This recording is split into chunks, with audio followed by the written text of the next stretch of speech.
Hello, everybody, and welcome to another live edition of Your Voice, Your Future. I'm Armstrong Williams, live from our WBFF studios, Fox 45 in Baltimore, Maryland. And how long has it been? A week ago today, Donald Trump was sworn in as President of the United States. And you would think that it has been an entire year. When you think about the things that he's implemented, rescinded, it's just been a whirlwind. So much so that the former Senate Majority Leader Chuck Schumer says, "You're doing too much, Mr. President." And the American people say, "You didn't do enough. This is what we voted for." But what is the reaction to the impact of Donald Trump and what he's accomplishing in this new era of unprecedented leadership like we've never seen before?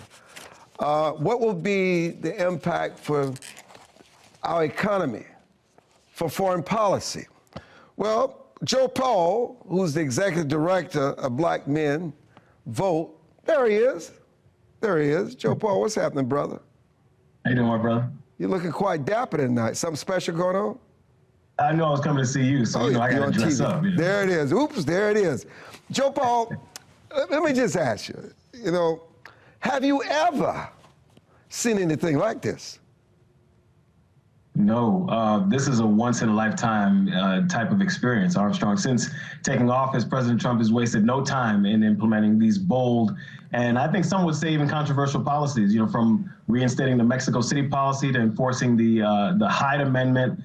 He's showing that, look, I am going to do exactly what I said. There should be no surprises, though. I need to be clear.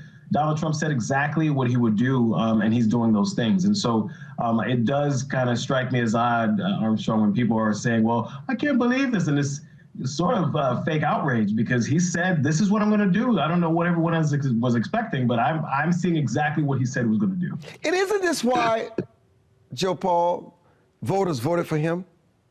To do exactly what he's doing? That's exactly right. That's exactly right. And he said that he would do this. I mean, voters said that, look, if you do this for us and you promise to do this for us, we'll show up for you. The voters showed up, and now he's returning the favor. He's doing exactly what he said he was going to do, and voters expect that. And look, there have been some collateral damage, right? That's going to happen with these policies and with this changing of the guard. So, Joe Paul, let's take some of these policies that the president laid out. He said there are only two genders, male and females. Seems rational to me. Right, that's right. He definitely did. He said there are two genders, and the government's going to only accept and recognize two genders. And I mean, yeah, look, it's a talking point that a lot of folks are up in arms about. But look, if we go back just 10, 15, maybe 20 years ago, there really was just two genders, right? And so we've kind of turned into a country of acceptance and openness, which is not a problem, but there has to be some boundaries around some of that. And so, yeah, look, I think some folks believe that it's the right thing. Some folks don't. I think that however you choose to move is how you choose to move. But again, there's no surprise here. Donald Trump said, this is what we're going to do. This is our agenda. And this is what's happening. We're seeing it happening in real time.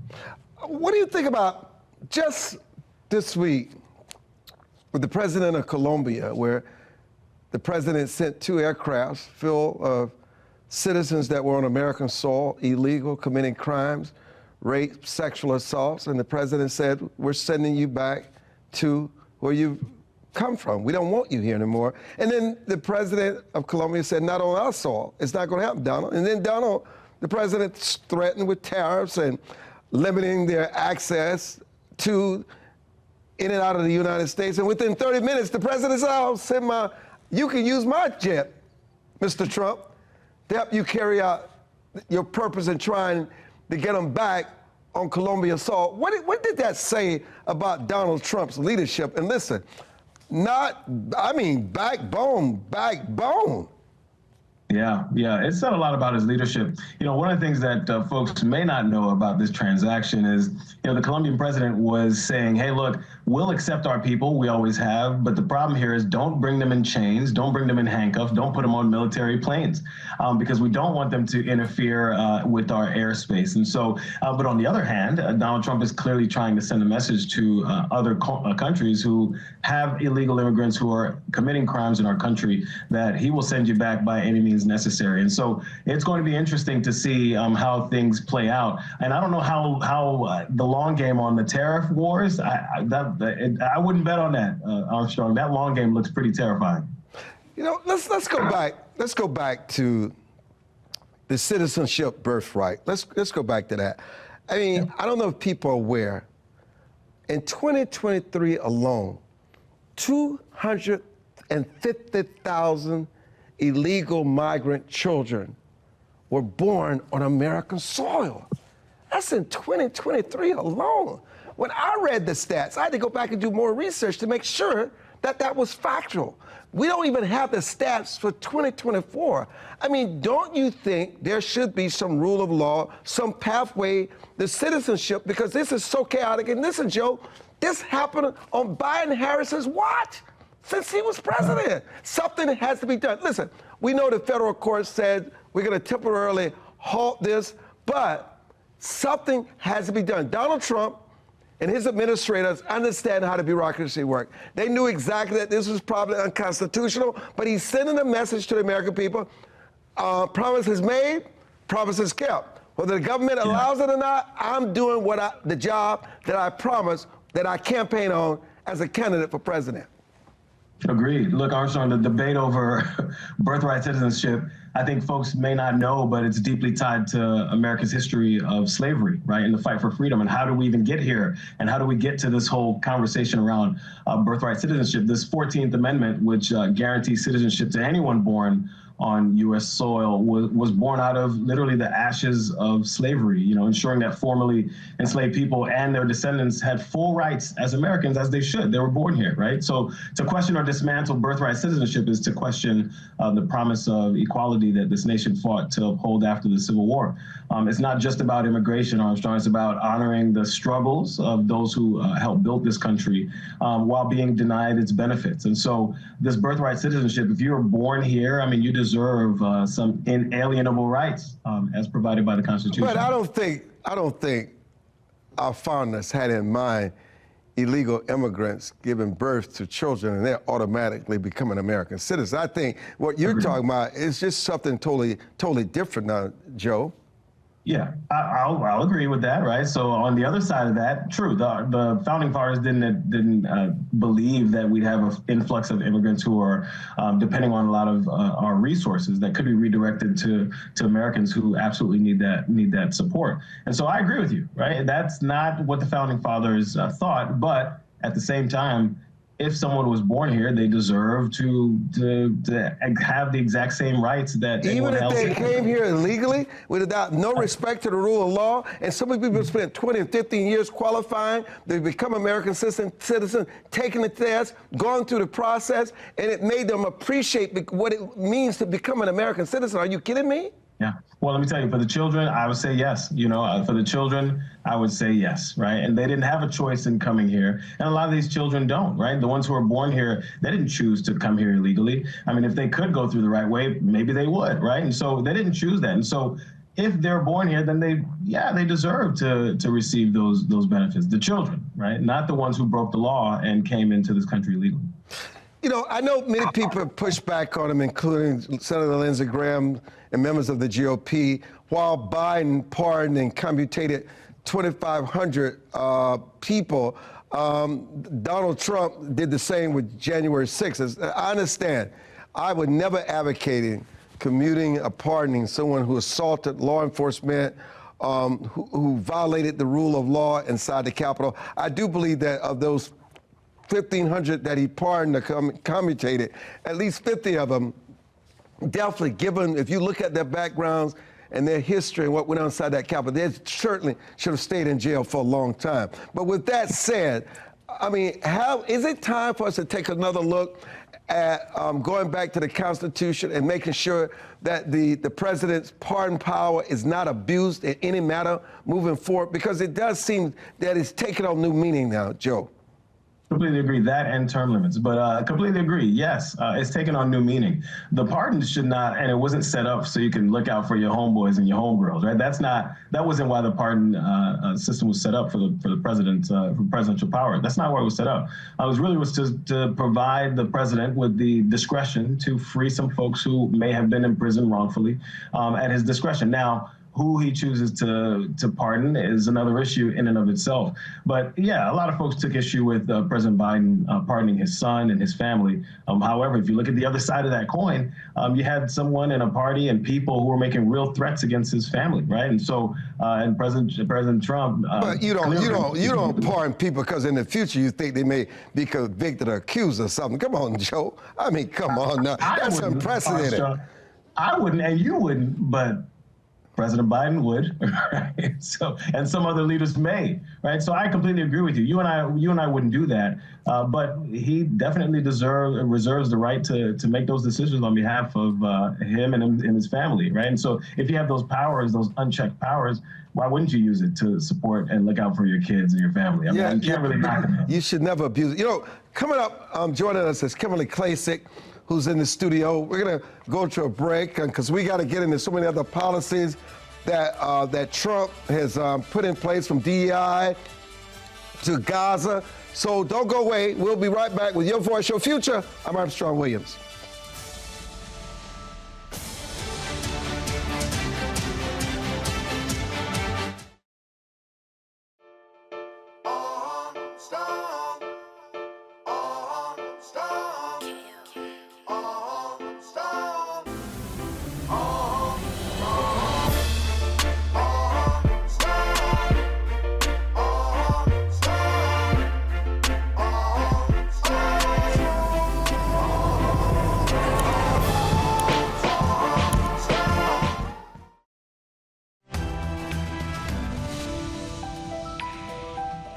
Kimberly Klacik ran for Congress here in the Baltimore, Maryland area. She joins us along with Joe Paul. Kimberly, welcome to the broadcast studios. Thanks for having me. You know, there's a lot going on, isn't it? It is. How you doing? I'm doing well. Look, President Trump's in office. We got the majority of Republicans, House and the Senate. I'm happy.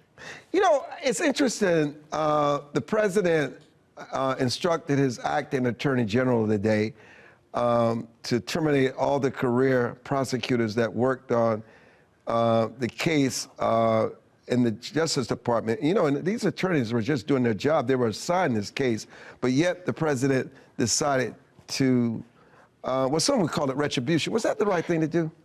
Well, look, I think it's hard to trust at this point in time, and I think you're referring to the case with Jack Smith. Yes, Jack Smith, of course. You know, it is hard to trust what those attorneys were doing behind the scenes. I mean, it's probably hard to tell exactly who was in on some of the things that weren't accurate and who was not, and so maybe he'll end up, you know, rehiring some after an interview process, but I think he made the right call. You know, I've got Joe on. He just annihilated DEI. And not only that, Joe, he said no more Black History Month. Wow. Did you know that, Joe?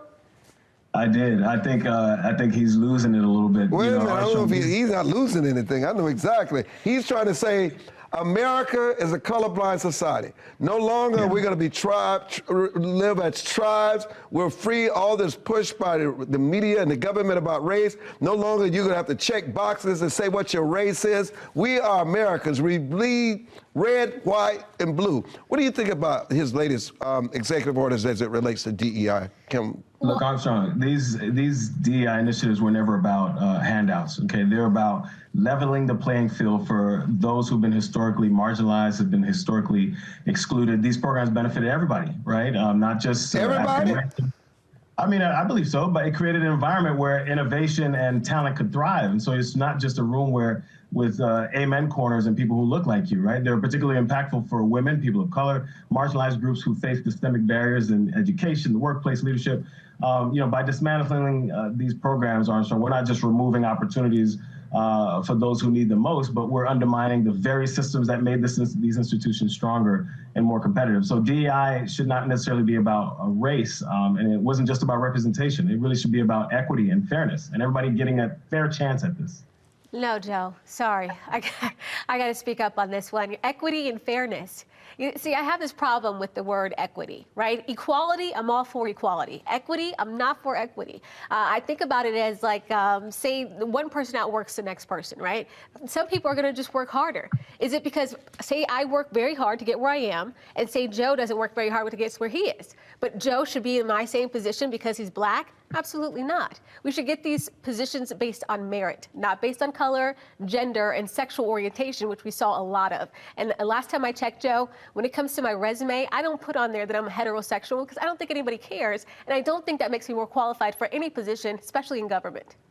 Yes, we completely agree on that, right? And from my perspective, equity is more about fairness, right? And it's more than fairness, right? It's really about addressing the systemic imbalances that keep some people from having a real chance to succeed. I think everybody on this show and most of Armstrong guests have reached some level of success, partly due to hard work, partly due to chance, partly due to good luck. But unlike equality, which assumes everyone starts at the same place, equity recognizes the barriers that people face and works really, really hard to remove them. So when we're dismantling these systems that were designed to create a fair and equitable balance, we're really going against American values. Joe, I have to respectfully disagree.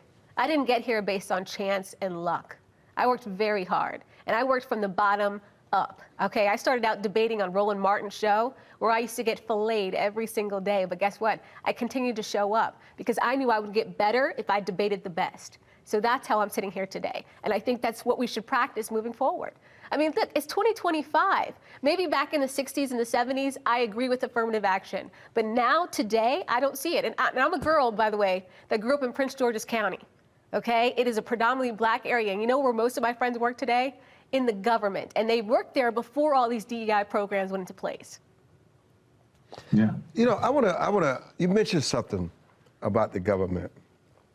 And the president signed an executive order for all government workers to return to work. And I was a little taken back by the outcry from these workers. I mean, you've just been, literally, you've been away for the longest. Shouldn't you have your business together? Shouldn't you be ready to return to work? Do you not understand the impact this has on the economy in places in Washington when these government buildings are empty? The impact it has on businesses. I was in a store today, a Lemon Cafe, and I was buying my breakfast, and the owner said, "Are the workers really coming back to work?" I said, "Yes, ma'am, they are." That's what the president said. She said, "Oh my God, because my business can really use it." I mean, they should want to come to work, but the problem is they've turned this into other enterprises for themselves. They have dual incomes that are coming in. They don't want to go to work, but they should go back to work. Because let me tell you, I don't care what anybody says, an environment is far more effective and more productive when people are face to face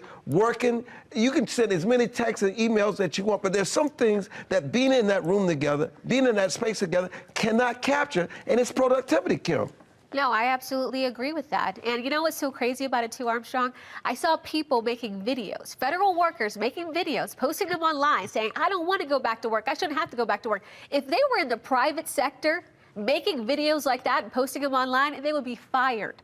Okay, this has gone far enough, and I don't see how they think they have these privileges. We, the taxpayers, we're not paying for this. We're paying for an efficient government. And yes, I do agree they should go back to work. So what specific programs, Kim, do you think that will target job opportunities in this Trump administration that we should take a look at? Specific programs? Yes, for this administration. Well, I know he's talking a lot more about the tech industry. I wish that we would build more on the tech industry.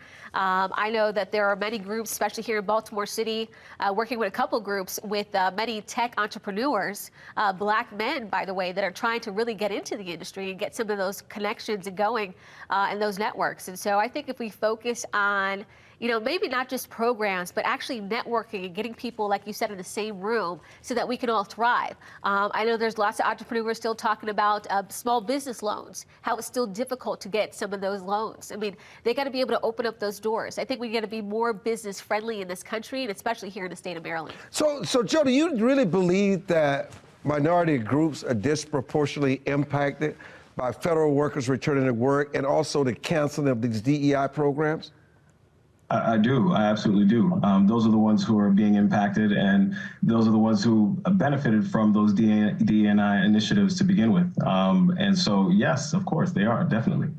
How did it benefit them? Because the elite had contracts and the masses still had to figure out how to make ends meet. And it's an elitist boondoggle. The masses of people don't really benefit from this, Joe. These people want to keep their government contracts with their friends. That's what this is about. I hope it's not about that, But it is. even though there's nepotism everywhere you go, right? And so I hope it's definitely not about that. But there's going to be some collateral damage no matter what these actions take, right? So when you look at President Trump's initiatives to stimulate job growth across various sectors, he was focused on numerous manufacturing jobs, petrochemical industries, and then, as you mentioned, the $500 billion investment into Stargate, which is fantastic when you think about the AI race. And just today, we're getting information that China is catching up. And so we've got a lot of work to do. But if we're looking at jobs, tech sector is obviously where we need to focus on. How do we maintain and ensure accountability for federal spending? Oh, gosh. Well, I love the fact that they did put together this Department of, Government Efficiency, with Elon Musk. But I think we need more than that, right? We also need people at the heads of these departments that's really taking a look at the budget and understanding where it is we can spend and where we can make some of these cuts. There's a lot of fraud, there's a lot of waste. We know how government works. But we need people at the head of these departments that are really going to focus on those issues. Joe, will there be reforms to improve affordable housing options? It definitely should happen. As we look at sweeping reforms, even maintaining accountability for federal spending, some of that focus should be redirected towards making sure that folks can afford to buy a home. And we should first look at those interest rates and make sure that the feds actually look at bringing those down a little lower. But every dollar spent in terms of accountability should be traceable. The public deserves clear reporting. We need to know where this money is going and who it's supporting. And so absolutely, I see that folks who haven't been able to buy a home before should be able to do so. So, Kim, how will Trump's 2.0 address the supply chain challenges which still exist and continue to plague many industries across the country? Right. We got to get a handle on energy, obviously. I mean, being energy independent is probably one of the most important things I think he can do this time around. Those companies, they're passing a lot of this buck down to the consumers. And at the same time, we do have supply chain issues, and a lot of that comes back to the fact that we don't have what we need to get things to where they need to be on the shelves. We also have short-staffed companies. You hear from, not too long ago, we had Amazon workers outside protesting. We got to get a handle on lots of these things. But at the same time, I think if President Trump could truly focus on where he's good at, and that is working with some of these CEOs. I was happy to see so many CEOs at the inauguration festivities, and then just getting them together and saying, hey, what can we do to make sure this all runs, the way that we need it to run, so it doesn't continue to affect the consumer or oil prices or gas prices, I should say, or just, the everyday things that we need to get stuff across. Joe, what measures do you think will ensure economic resilience in case of a future pandemic?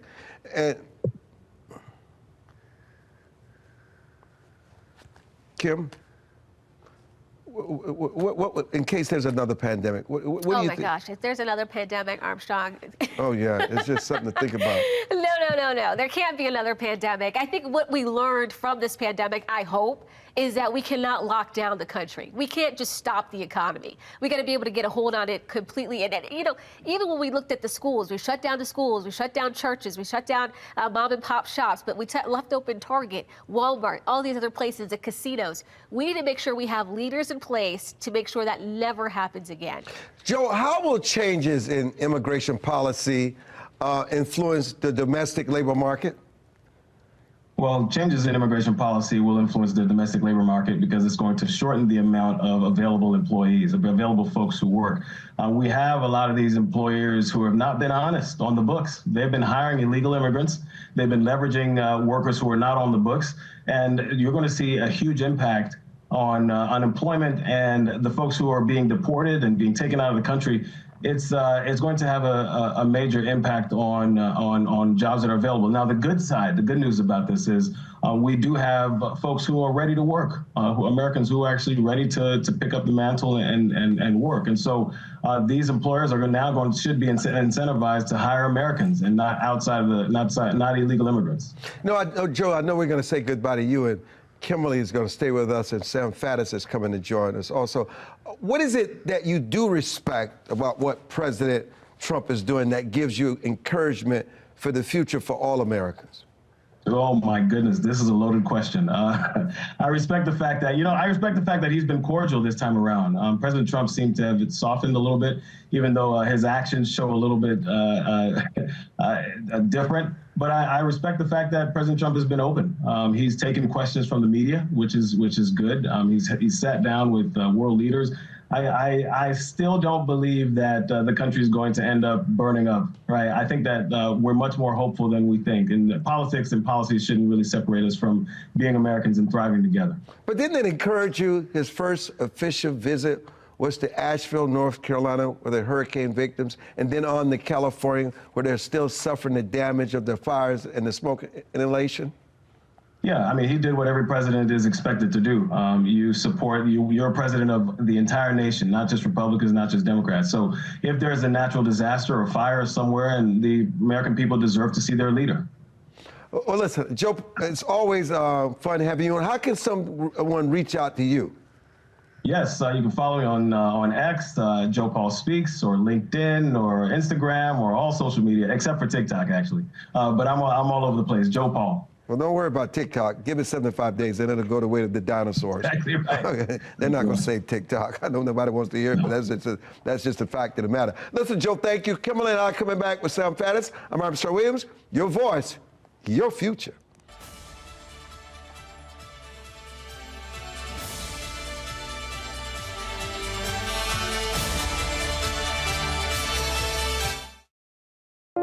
It is easier to build up strong children than to try and repair broken men. The streets are plagued with crime, violence, there's a lot of poverty, and it's all a result of lack of education that's happening in our schools. So it really is a crisis. We come from very different political perspectives, but we've come to the same conclusion, and that is there is a crisis in the classroom. Children are being deprived of quality of life because they're being deprived of a good education. We must solve this problem. It's incumbent upon all of us to join hands together to get this done. We can't afford to wait one more day before we address these issues, because every day we lose another child. Let's stop the politicking. Let's stop the games. Let's really do something to give these kids a real chance at life and being a part of that American dream. We need accountability for funding. Many of the districts where you're seeing very low test scores, students graduating with very low literacy and math comprehension rates, they are receiving a lot of funding. So where is the money going where our kids aren't being adequately educated? If you believe every child is deserving of a quality education, please go to educationjusticefoundation.com.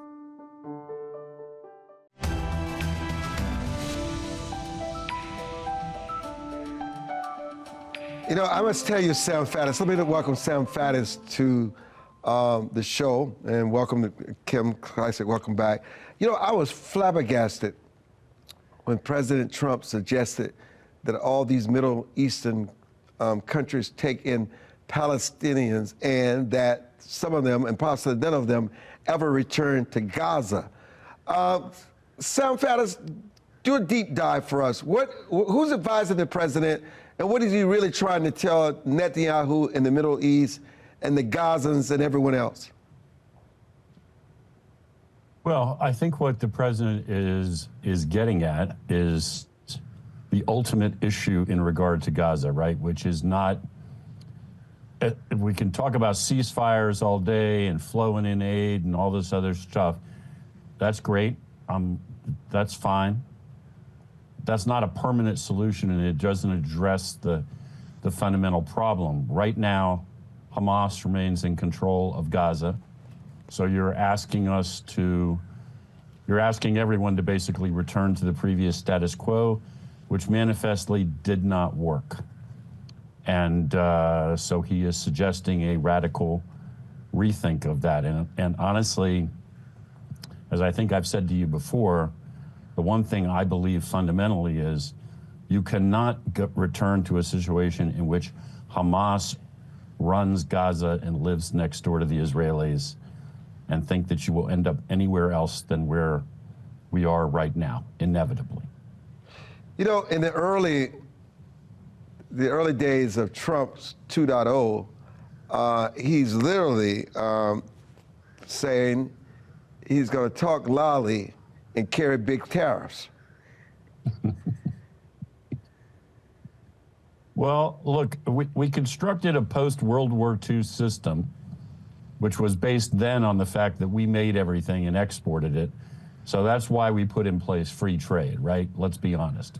It wasn't because we're just a bunch of charitable guys and thought that was pretty cool. We're like, let's have free trade. We'll make sure, maintain the freedom of navigation on the oceans, and we'll sell American stuff all over the world and create this giant world economy. Okay.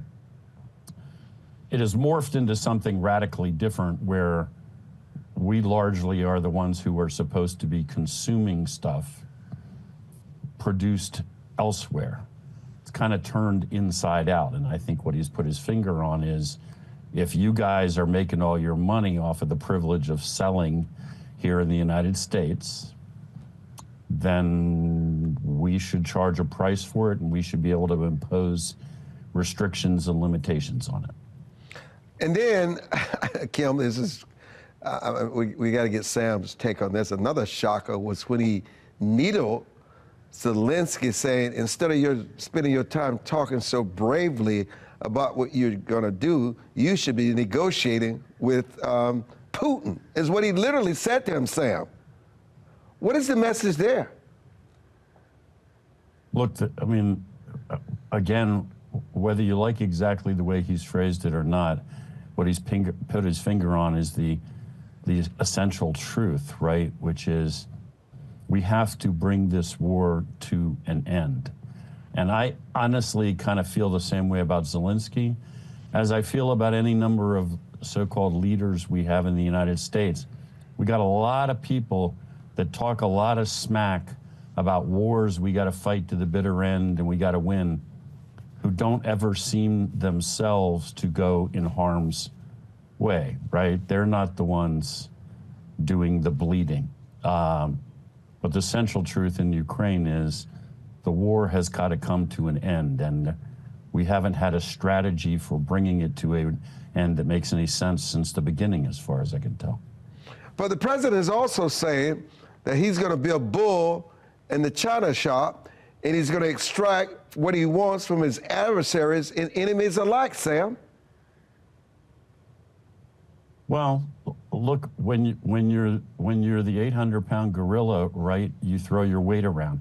Again, I'm not trying to be simplistic, and I'm not trying to be jingoistic. I'm just saying, look, you know, you're talking to Central American countries that actively participate in moving millions of people onto our soil and look the other way as drugs arrive here and tear the heart out of our country, starting with our largest cities, right?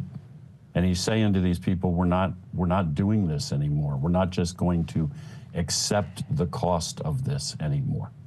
We have weight, we have options. We're going to use that weight. Kim, the president, also speaking before Republicans, made it clear the criminals and the illegals who commit crimes and sex crimes on American soil that have come to this country, we're going to take them back, and we're going to take them back fast and quick. Yeah. No, I admire him. I love the fact that he's, like you said, promises made, promises kept. And we saw over the weekend that the Colombian president, I guess he tried to flex a little bit, saying, oh, we're not going to just accept your planes. You can't just land here. And then you had President Trump talk about tariffs again, right? He said, I'll tax you 25% and then 50% by the end of the week. And then all of a sudden, within 12 hours, it turned around. 30 minutes. Yeah. And 30 he minutes. said, I'll do even better. I'll offer you my presidential plane to bring some of these citizens back. So I think President Trump understands what it is that many of us expect of him, and I think he's delivering. You know, Sam, I think another aspect of this is that I think Americans are actually find themselves refreshing by the actions of Trump. He's working, he's wasting no time, and it's clear, what is so clear that no one is talking about, he has assembled a group of people that really understands how government works, how to get things moved, and to move quickly. I mean, when you look at all the initiatives that they push forward and how they're managed in the media and how the American people are seeing this, because listen, it's really America's first. All his policies signal, Sam, Americans first. Yeah, well, that's exactly right, and that's exactly what it is for real. And look, let's be clear. The president won because he assembled what somebody much more eloquent than I has described as a multi-ethnic coalition of working people, right? I get it that the people who run the Democratic Party want to label this guy as representing nothing but a bunch of rural white racists, but that's not anywhere close to the reality of what the hell just happened. I mean, I was reading something today. His approval ratings actually in the black community are higher than in many parts of the white community. This is a guy who is talking to the American people, irregardless of race, ethnicity, or anything else, and saying, my policies are going to benefit you, not some tiny little elite and not foreign nations.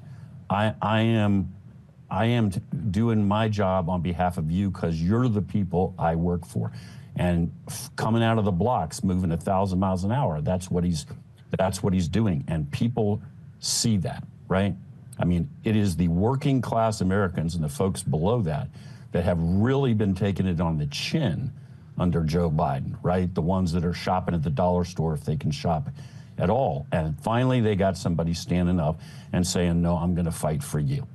And Kimberly, Sam said something that is so insightful, and that is what the president is saying, don't allow these people to exploit you by making you see yourself as a woman, a white, a black, a Latino, a gay. We're Americans now. I'm here to govern for all the people. I represent all of you. No longer are you going to have check marks by your names. We are Americans today. And all this stuff about black history and all this other stuff, we're unified. We want the same. America's first, and everybody is included in my leadership. Yeah, he speaks the language of the general population. You know, sometimes I have to remind people because sometimes, you know, people question me about the fact that I don't have a college degree. And I said, I'm actually in the majority. 64% of this country does not have a college degree.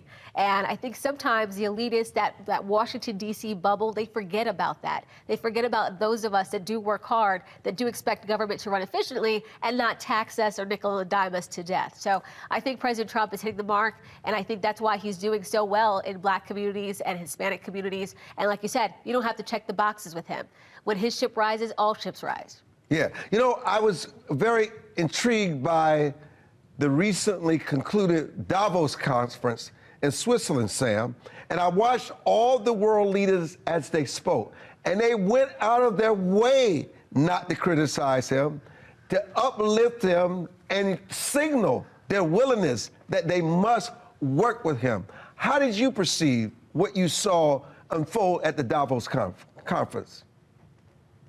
Yeah, look, I mean, with all of the issues we face and the problems which are manifest and everywhere, we're the most powerful nation on earth politically, militarily, and economically. And this president is wielding that power, and not in some imperialistic way, like we're going to dominate you guys, we want to control you. In fact, very much to the opposite, right? He's being very selective about where he wants to get dragged in overseas. But he's basically saying real loud, we're not going to take it on the chin. We're not going to put up with this. We are going to advance our own interests. And ultimately, the president is saying, I'm advancing the interests of the average Americans that elected me. That's what I'm going to do. I'm going to represent them, which is his frigging job. You know, the other thing about the president is that of the last year of the Biden-Harris administration, it was focused on so many issues. Right now, for a change, it's focused on empowered Americans, making America stable again, and even in the area of where Americans felt that they were vulnerable in their communities with crime and drug. He is asking for the termination of prosecutors who sit by and allow people to be put right back on the street, because prosecutors have a lot of control of that. So we talk about foreign policy, we talk about what he's doing in terms of these illegal migrants and these criminals that he's sending out of this country, but he's also sending a message, and also to ICE. We've got to support ICE, Sam. We got to give them the power to do their job, and anybody who stands in their way, they will have to face the Justice Department. Yeah, of course we got to stand up for them. And look, we're back to the same kind of issue, right? When you're letting criminal illegals, gangs of people like Tren de Aragua, which is basically more like an army than a gang, you're letting these people into the United States. Who the heck is it that they're victimizing? They're not victimizing some wealthy Democratic Party leader who lives in a gated compound behind security guards, right? They're tearing the heart out of low-income communities, working-class Americans, folks that are barely hanging on as it is, right? And that's what this president, I mean, those are the people that ultimately he's standing up for, right? The folks that are afraid to ride the subway anymore, that are afraid to walk the streets outside. He's saying enough of this, right? And all ICE is doing is going in and enforcing the law. That's all they're doing. And we will be back with Sam Faddis, Kimberly Klacik, on your voice and certainly your future.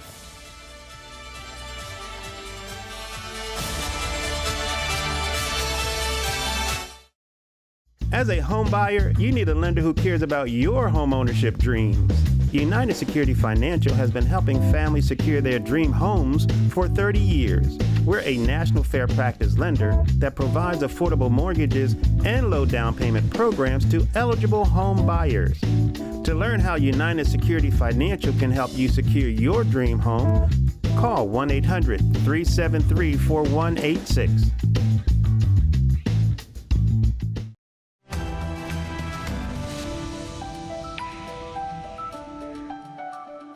You know, Donald Trump is willing to use all his tools in his toolkit to get what he wants for the American people. And let me remind you, he used a call last week to Saudi Arabia Crown Prince Mohammed bin Salman to press for OPEC to slash oil prices, which he felt, Sam, was a move that he believes is the most effective way to force Russia to negotiate an end to its war against Ukraine, because the Saudi Arabia is the most prominent member of OPEC, and by pressuring them to slash prices, he felt it was the best way to get this ball rolling. Yeah, well, look, let's not forget that the man is a businessman, and he understands that by having these guys put oil on the market at a price that undercuts the Russians, that's pretty significant leverage. And look, it has been said, again, by somebody much more clever than I mean, modern Russia is basically a gas station, right? I mean, the Russian money, the Russian state budget comes from oil and natural gas sales and maybe some military equipment around the margins. They don't produce anything. Their economy is otherwise non-existent on a global scale. So you start knocking that out from underneath them, that's massive leverage. I find it interesting to you both that the Secretary of State Mark Rubio's first trip is Central America, which is very pivotal to Trump's deportation plans, especially stop in Panama, where he talked about the Panama Canal. Sam, what message is he sending to the world? Very interesting that he's starting in Central America. Just telling them that we're ending this mass migration into the United States. not we're going to talk about it, think about it, try to do it, it's over. Keep in mind, I mean, we know that during the Biden administration, one of its hallmarks was just the extent to which they could just lie bald-faced all the time. I mean, the border was effectively under control when Trump left office the first time. We didn't have a mass migration problem.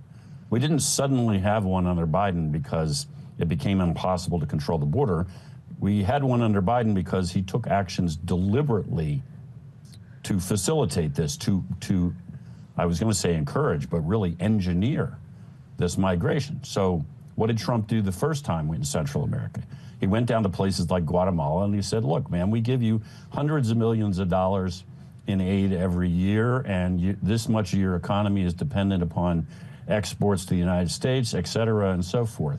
Now, either you stop people from crossing your territory and heading north to the U.S.-Mexico border, or you learn to live without all of that aid, all of your exports. Okay, what's the essence of negotiation? It's leverage. We have all the leverage. What is Guatemala going to say?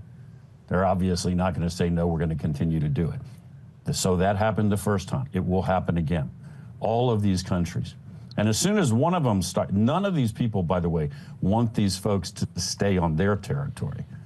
So as soon as the guy north of you opts out of moving him to the border, real fast everybody else falls in line. I mean, because for the love of God, they do not want them camping out on their territory. This was all fine as long as they kept moving. As soon as that conveyor belt stops moving, they will all instantaneously jump on board. So, Kimberly, Bissett has been confirmed. Hegseth has been confirmed. The Senate Majority Leader, John Thune, has assured the president that all his nominees will be confirmed. Kennedy is up this Wednesday. I mean, just think about a month ago when they were first nominated. It was like death. There's just no way they're going to be confirmed. I mean, especially Hegseth, and he was confirmed. What does it say about the alliance between the Republicans and the fact that they do have the trifecta and they're making it work for their agenda? No, it says a lot. And honestly, I didn't think that Hegseth was going to get confirmed because there was so much surrounding him. And I think once Senator Joan Ernst, when she said that she was going to confirm him, I think everybody else said, all right, let's all fall in line. I also mentioned Scott Turner. He'll be in his confirmation hearings possibly on Friday for HUD. That's going to be huge as well. So I just think, you know what? They're going to hit the ground running. They already have, as you mentioned earlier, Senator Marco Rubio. What did he have? Every single vote in his back pocket? Not all of them. Yes. I mean, that just, it speaks volumes, right? This is a very well-respected administration that's coming in, and people understand that. And I will also add on to Sam there, when he was talking about Panama, this is something Senator Marco Rubio talked about in the confirmation hearings. He believes that China has been setting up shop in Panama. Senator Tom Cotton has been talking about this. So we got to get a handle on all of these territories and all of these issues, and it looks like we have the right people to do it. What about, Sam, Ms. Klacik makes a very interesting point. What about China's growing commercial interest in the Western Hemisphere? Yeah, it's a huge issue and it's real. I mean, look, it has massive negative effects on us, and we've just been allowing it to happen and in many ways encouraging it from happening. But look, I think the president is going to successfully push back on this. I mean, the number one card the Democrats played against him to try to win this past election was the fear card. When this guy sits down in the White House, oh my God, he's going to put on his Nazi armband and immediately begin to take all these horrifying actions, and you'll see, well, that's not what the American people are seeing, right? They're seeing all day, every day, him taking actions that benefit them.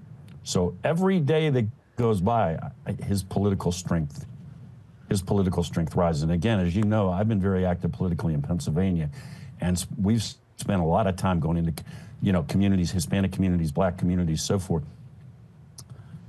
If anything, those people are even more high on this administration right now because they're like, look, this guy isn't doing any of this negative stuff you told me he was going to do. All he does all day, every day is take actions that benefit us. One thing that's a fact, a lot of these Central American countries have a strategic partnership with China. And I'm sure China is trying to test the waters with them in their alliance with China versus the United States. But it seems as though that many of these Central Latin American countries have made the decision that America is their most important ally, and they're falling in line. Because unlike past administration, like what the Biden administration has used, Trump is certainly using the bullying and the threatened tactics to push them in line. And he's not apologetic at all. No, he's not apologetic at all, man. Hey, look, if you got American factories on you got factories that belong to American corporations on your soil. You're producing goods, and your whole economic model is based on the fact that you're going to ship that stuff into the United States, and we're going to buy that stuff, and you're going to let us bring that in here with basically no duties, et cetera, and so forth. Well, guess what? I can change that game anytime I want. I can close that border. I can ramp up the tariffs. So if your whole economy is dependent upon the idea that you're shipping that stuff here, well, then I guess you're going to need to listen to us. And look, the Chinese are not shy about that. I mean, the Chinese throw their weight around all of the time. So all we're doing now is just actually standing up and pushing back. What is it like? I hear it, even for people that didn't support Trump, they're just so proud as Americans. They see America standing strong and America having the strength, because it's the lone superpower in the world. And it's as if America is finally standing up and taking its place as the leader of the world. Kimberly. Yeah, I mean, it speaks volumes. And even just like I mentioned earlier, what we saw over the weekend with the Colombian president, right? I mean, I looked at some of the money that we're sending. Did you know we're sending $40 million a year to Colombia for food assistance? That's not even including all of the humanitarian aid that we're sending over there. And I think many of us know this and understand this, right? We pay a lot of taxes, and sometimes we want to know where it's going. And so I think President Trump just saying, look, not only are we the leader of the free world, we're also in a position where we're going to make these negotiations. We're going to use our leverage, and we're going to act like we are the leader of the free world. And a lot of us, I think, respect that. And look at all the CEOs who criticized him during his run for the presidency, and now all on board at the inauguration, supporting him, underwriting the inauguration, and also giving him whatever he needs to succeed. Yeah. From Jeff Bezos to Mark Zuckerberg, all of these people criticized him at one point in time, and now here they are, shaking his hand and just being happy, smiling ear to ear just to be beside him. So it says a lot. He's got the strength. He's that guy. I love this town hall format. Your voice, your future. If you look in the background, you see the red, white, and blue, the American flag, and it's just so good. It's such pride, even for me as a broadcaster, being an American with a leader that really stands for us and places America's first, as Sam and Kimberly so eloquently talked about during this broadcast today. And it's really good. We're going to have hiccups along the way. We're going to have some issues. There'll be more terrorist attacks and things that we don't like. But at least we know we got the man for all seasons in the White House, the Donald. And listen, America supports and roots for the success of our President of the United States. Your voice, your future. We're out of here. Thank you, everyone. I'm Armstrong Williams. Proud to be an American.